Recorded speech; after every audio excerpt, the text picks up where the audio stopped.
शिक्षा चौपाल का आयोजन कब करना है? प्रेरणा ज्ञानोत्सव कैंपेन क्या है और इसे किस प्रकार संचालित करना है? किस प्रकार से इसकी भूमिका को आपको निर्वहन करना है? यदि आप शिक्षक हैं तो आपके लिए ये वीडियो बहुत ही महत्वपूर्ण होने वाला है। तो शुरू करते हैं इस वीडियो को।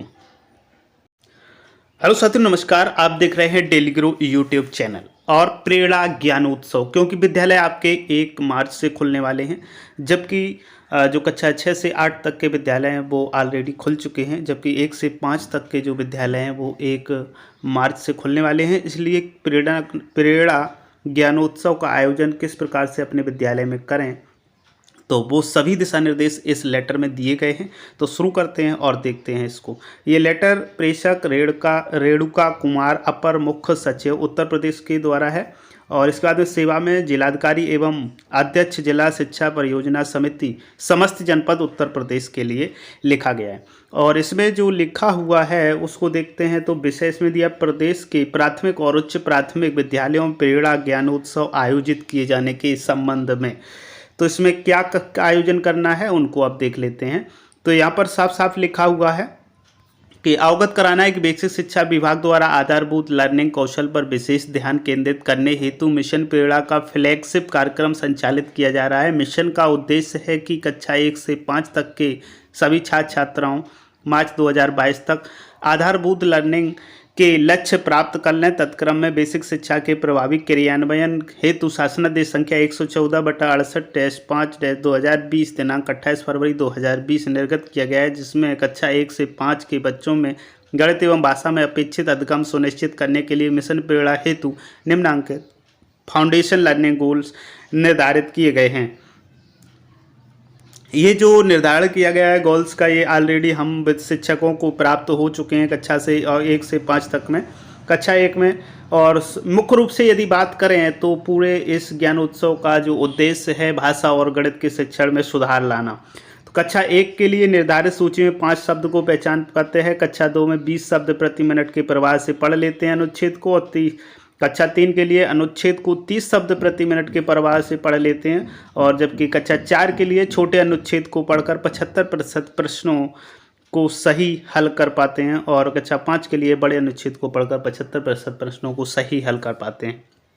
गणित में यदि हम बात करें तो कक्षा 1 में निर्धारित सूची में से 5 संख्याएं सही से पहचान लेते हैं, जोड़ एवं घटाना 1 अंकी के 75% प्रश्नों को हल कर पाते हैं, कक्षा 2 के लिए है। कक्षा 3 के लिए जोड़ एवं घटाना हासिल के साथ 75% प्रश्नों को सही हल कर पाते हैं, जबकि कक्षा 4 के लिए है गुणा के 75% प्रश्नों को सही हल कर पाते हैं, और कक्षा 5 के लिए भाग में 75% प्रश्नों को सही हल कर पाते हैं।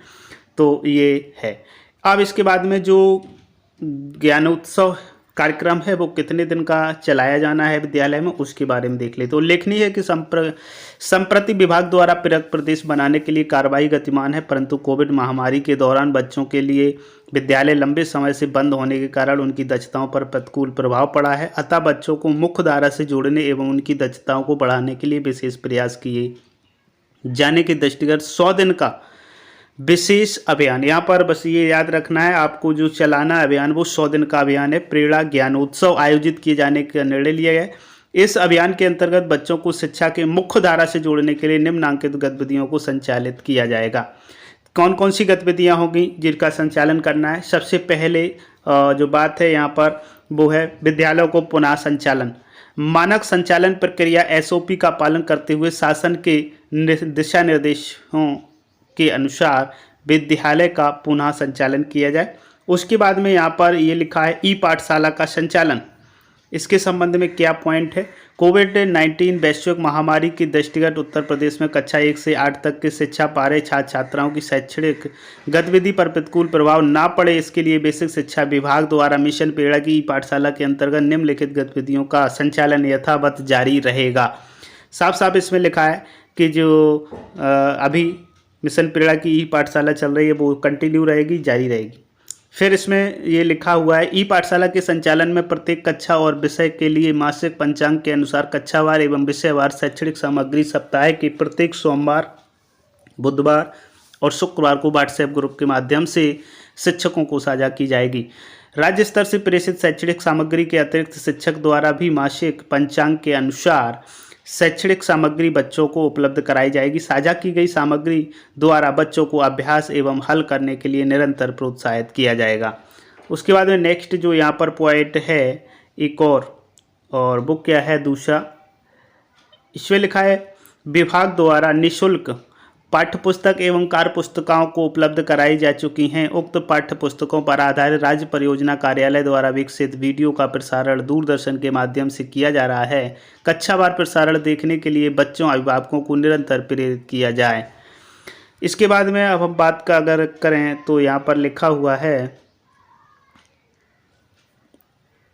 नेक्स्ट जो पॉइंट, विभाग द्वारा बच्चों के स्वयं सीखने एवं अभिभावकों को प्रेरित करने के लिए शिक्षकों के माध्यम से आवश्यक शैक्षणिक सामग्री यथा गतिविधि आधारित TLM तथा पाठ से संबंधित शैक्षणिक वीडियो पूर्ववत साझा किया जाएगा।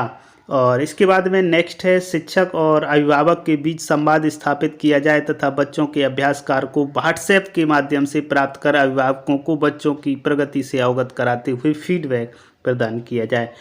इसके बाद में एक और पॉइंट है अध्यापकों द्वारा अभिभावकों से विद्यालय के व्हाट्सएप ग्रुप से जुड़ने, दूरदर्शन से प्रसारित शैक्षणिक कार्यक्रमों को देखने, दीक्षा ऐप डाउनलोड कर बच्चों को पढ़ने हेतु प्रेरित करने के लिए अनुरोध किया जाए तथा दीक्षा ऐप पर उपलब्ध 4000 ऑडियो विजुअल शिक्षण सामग्री के संबंध में पाठ्य पुस्तक में दिए गए QR कोड को स्कैन करके अध्ययन करने हेतु अवगत कराया जाए। इसके बाद में जो प्रेरणा ज्ञानोत्सव कैंपेन का आयोजन करना है, अब हम उसको देख लेते हैं। तो ये किस प्रकार से आयोजन करना है, क्या है।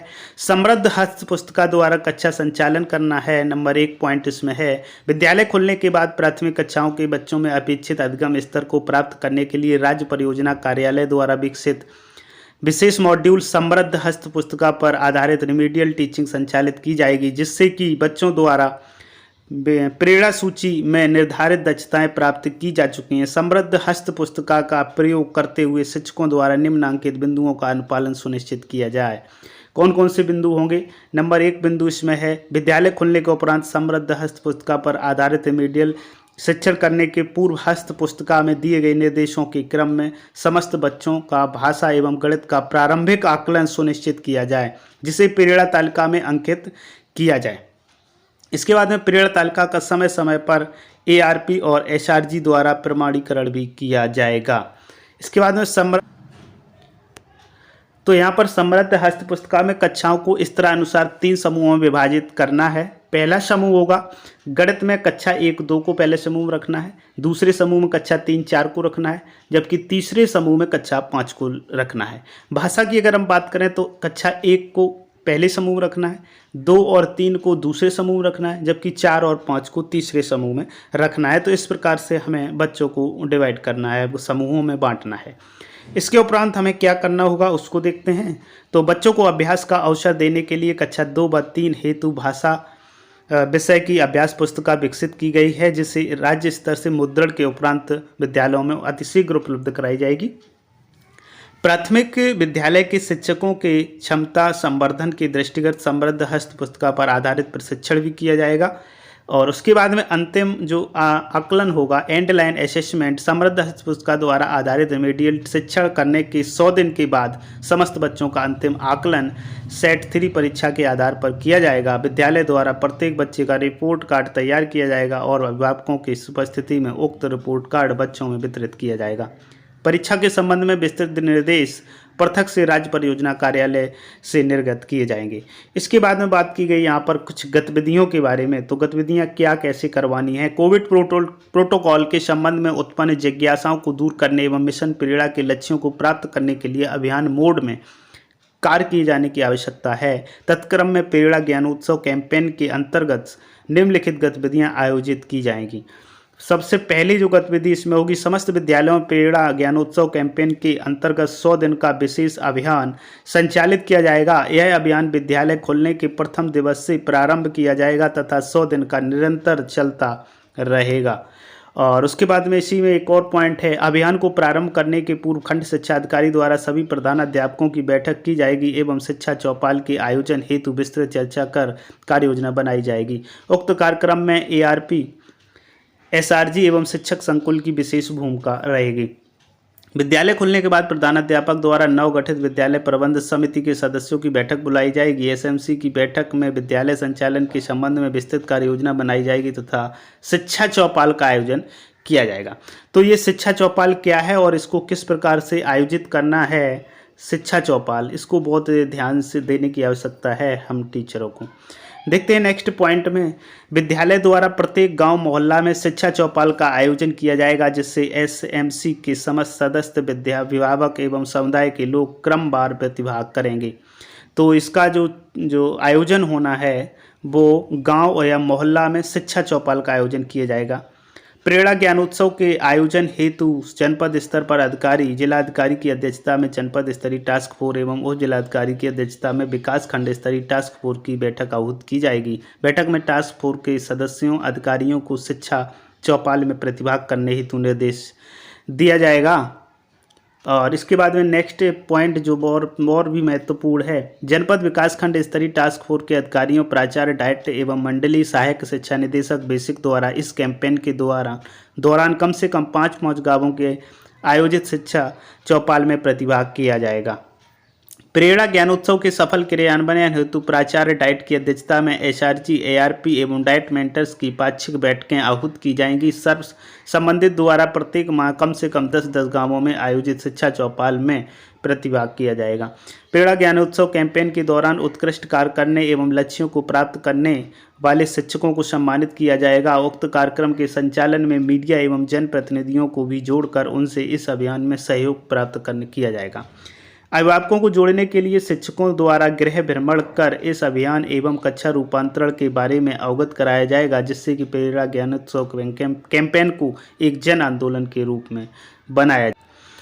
अब देखते हैं एक महत्वपूर्ण शिक्षा चौपाल में चर्चा के जो बिंदु होंगे। कोविड प्रोटोकॉल के संबंध में बच्चों एवं अभिभावकों की जिज्ञासाओं का समाधान करना एवं उन्हें जागरूक करना, अभिभावकों को बच्चों के साथ समय बिताने, शैक्षणिक गृह कार्य पूर्ण कराने एवं बच्चों के लिखित कार्य के माध्यम से अभ्यास कराने पर चर्चा, दीक्षा ऐप डाउनलोड करने एवं पाठ्य पुस्तकों में दिए गए QR कोड को मोबाइल से स्कैन करके बच्चों को पढ़ने के लिए प्रेरित करना। यदि बच्चा किसी अधिगम स्तर को नहीं प्राप्त कर सका तो शिक्षकों से संपर्क करके उनसे अधिगम स्तर को प्राप्त करने के लिए बच्चों को प्रेरित करना। शिक्षा चौपाल में मुख्य विकास अधिकारी की गर्मामयी उपस्थिति में एआरपी, एसआरजी द्वारा आधारशिला क्रियान्वयन संदर्शिका पर डेमो क्लास का प्रदर्शन किया जाएगा, जिससे शिक्षकों और अभिभावकों को अभिप्रेरित किया जाएगा। और उसके बाद में है, प्रत्येक शिक्षा चौपाल में एआरपी एवं शिक्षक संकुल की प्रतिभागिता अनिवार्य होगी। कक्ष में सुधार हेतु विद्यालयों में शिक्षकों द्वारा अभिभावकों को छोटे छोटे समूहों में बुलाकर गृह भ्रमण कर निम्नांकित बिंदुओं पर चर्चा की जाएगी। प्रेरणा लक्ष्य के बारे में चर्चा की जाएगी, शपथ दिलाई जाएगी। प्रेरणा सूची, प्रेरणा तालिका के बारे में उनको बताया जाएगा। मॉड्यूल्स पर चर्चा की जाएगी। सहज पुस्तिका के बारे में बताएगा, संदर्शिका के बारे में बताया जाएगा, गणित किट के बारे में बताया जाएगा, शिक्षक डायरी के बारे में बताएगा, प्रिंट रिच मटेरियल के बारे में चर्चा की जाएगी। तो ये इसके बाद में समृद्ध मॉड्यूल, पाठ्य योजना, पुस्तकालय, रिपोर्ट कार्ड, बाल संसद, विद्यालय प्रबंध समिति, उसके बाद में है शैक्षणिक अवधि का पुनर्निर्धारण, दीक्षा व read along app, WhatsApp classes, Doordarshan और शैक्षणिक कार्यक्रमों का प्रसारण और शिक्षक संकुल। इसके बाद में सहयोगात्मक पर्यवेक्षण, प्री प्राइमरी शिक्षा, NCERT पाठ्यक्रम। इसके बाद में शारदा प्रणाली, समावेशी शिक्षा, स्मार्ट क्लास का संचालन। तो इस प्रकार से ये महत्वपूर्ण पॉइंट हैं जिन पर हमें चर्चा करनी होगी। तो उक्त के संबंध में ये साफ निर्देश यहाँ पर फिर से दिया गया है। इस संबंध में मुझे यह कहने का निर्देश हुआ है, कृपया उपरोक्त अनुसार प्रेरणा ज्ञानोत्सव कैंपेन का सफल आयोजन कराने का कष्ट करें। और ये जो भेजे गए हैं वो किस किस को, महानिदेशक, राज्य परियोजना निदेशक, मुख्य विकास अधिकारी, निदेशक बेसिक शिक्षा, निदेशक राज्य शैक्षिक अनुसंधान, सचिव उत्तर प्रदेश बेसिक शिक्षा, प्राचार्य जिला शिक्षा, जिला बेसिक शिक्षा अधिकारी, वित्त एवं लेखा अधिकारी, खंड शिक्षा अधिकारी, समस्त विकास खंड और गार्ड फाइल। इतने लोगों को ये संबंधित भेजा गया। तो उम्मीद करता हूँ ये वीडियो आपको पसंद आया, और यदि वीडियो पसंद आया तो लाइक ज़रूर कर दें। साथ ही अपने शिक्षक साथियों में ज़रूर शेयर करें, क्योंकि हमें इसकी आवश्यकता पड़ेगी जैसे ही विद्यालय हमारे प्रारंभ होते हैं। साथ ही शून्य सप्ताह में आपको कैसे पढ़ाना है, क्या तैयारी करना है, उसके बारे में भी हमने ऑलरेडी वीडियो बना चुके हैं, उसको आप ज़रूर देखें। वीडियो पूरा देखने के लिए आपका बहुत बहुत धन्यवाद। उसका लिंक आपको इस वीडियो के डिस्क्रिप्शन में मिल जाएगा।